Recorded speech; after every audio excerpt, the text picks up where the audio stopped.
Hi guys, we're going to have another Ryzen discussion today while working on the Vega video.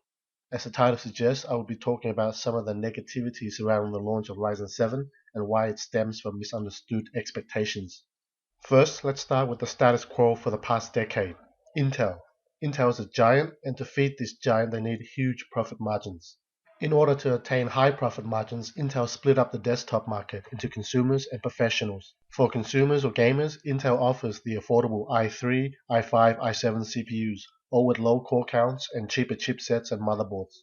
For professionals, Intel offers the X99 or high-end desktop CPUs with more cores and expensive chipset and motherboards. This is the established norm. Gamers buy the consumer CPUs because it offers the best performance per dollar. Professionals buy the X99 because they need more cores for apps that scale with extra threads. For a long time though, games did not scale with more cores, so X99 CPUs are often slower than regular i5 or i7 for gaming. As such, this divide between the platform makes even more sense, and everyone is accustomed to this market segmentation. However, in comes AMD with Ryzen and AM4.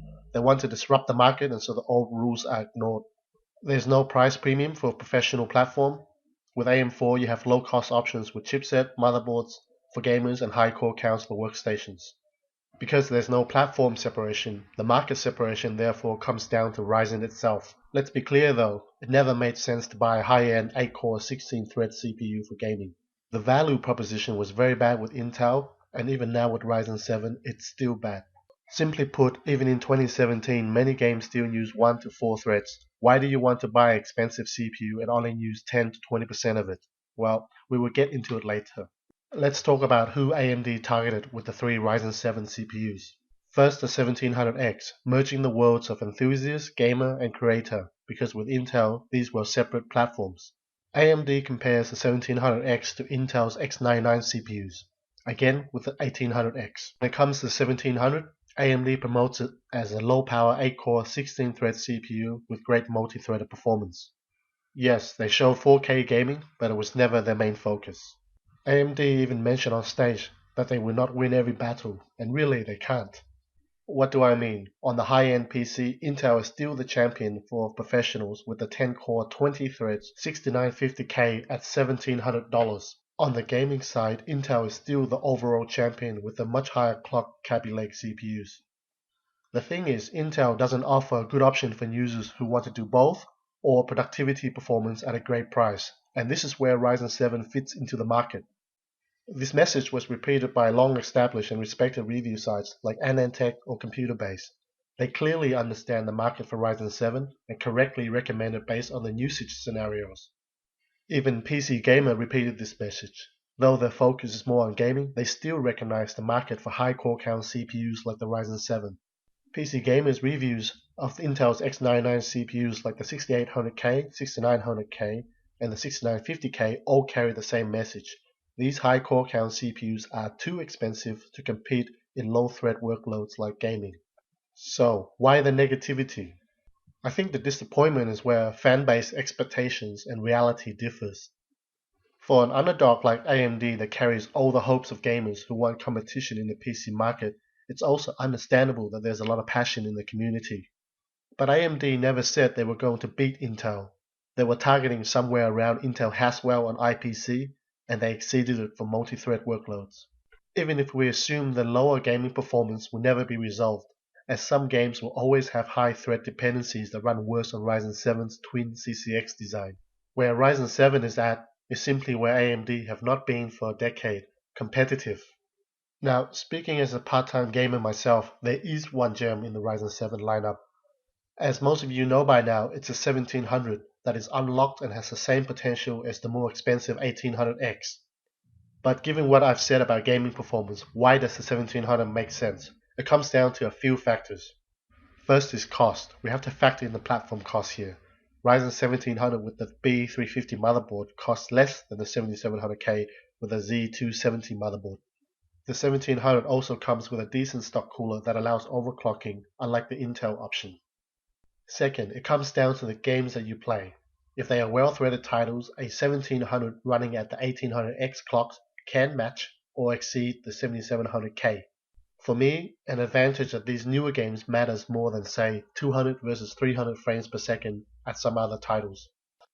For current games, Ryzen 1700 trades some performance in low-thread titles for more performance in high-thread titles. Whether this trade is a good one, you have to decide that for yourself. The third factor is an interesting one that is sometimes overlooked. It comes down to this.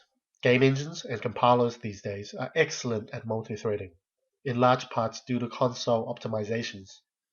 We've already seen this shift for the last few years. If games require more CPU performance, they would go multi-threaded.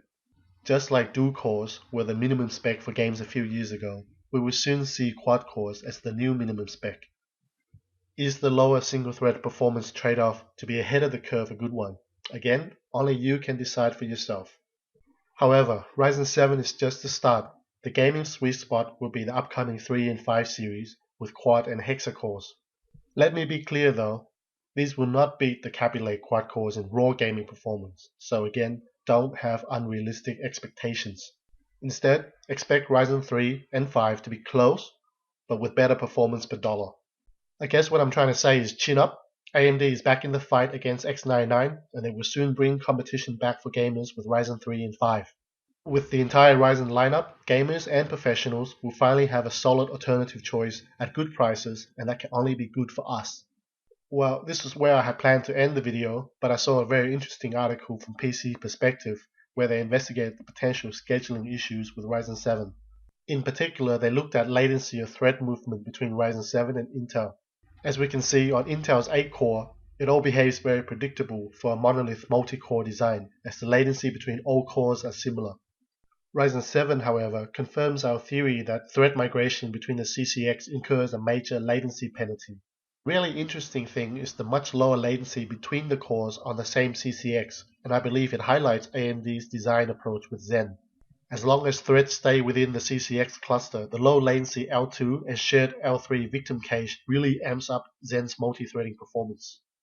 Basically, Zen chases these little design differences to achieve a performance per watt edge, and this only really truly matters in two markets. For servers and HPC, when we scale up to a big 32-core design, being more power efficient allows for higher clock speeds. Being smaller allows better production yields, which allows more flexibility in price competition. For notebooks, being more power efficient allows for a higher performance ceiling at a TDP limited design. With the clock speed and power scaling of Ryzen, it's possible we will get an 8-core 16-thread Ryzen in some major pro notebooks. In summary, gaming is just one market. AMD has to compete in many markets. Because of the limited budget, AMD, unlike Intel, could not afford multiple designs for different markets, so compromises have to be made to reach the most balanced design that they can come up with. That is why AMD coded Zen. Thanks a lot for watching, guys. I hope this video was helpful for you. Until next time.